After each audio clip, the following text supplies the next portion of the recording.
éviter, hein, parce que on ne sait jamais à quel niveau sonore les monstres vont venir vous bouffer ou pas. En plus, là, il y a un bébé. Alors, je vous raconte pas le bordel que c'est. Bref, j'avais bien aimé à titre personnel le premier.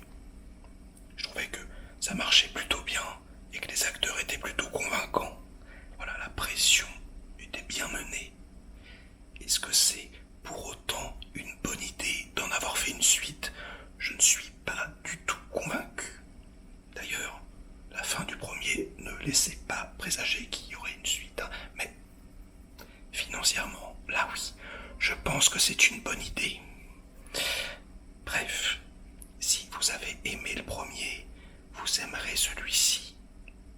Mais ne vous attendez pas à quelque chose d'incroyable, hein. Ça n'ouvre pas l'univers. Non, non, non, c'est exactement la même chose. C'est uniquement fait pour faire de la thune, d'accord? Alors, voilà, c'est comme aller voir, je ne sais pas moi, un Fast and Furious 9. Voilà, vous aurez exactement ce que vous êtes venu chercher. La réalisation est bonne. Les scènes de pression sont excellentes, franchement, on a le trouillomètre à zéro. Les acteurs sont tous mortels, y compris des petits nouveaux comme Cillian Murphy, hein, qu'on adore tous depuis Peaky Blinders. Hein.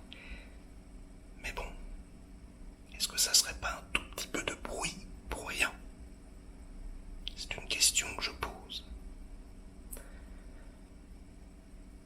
Je ne vais pas vous embêter plus longtemps parce que le high concept de cette vidéo risque d'être très très chiant, très très rapidement.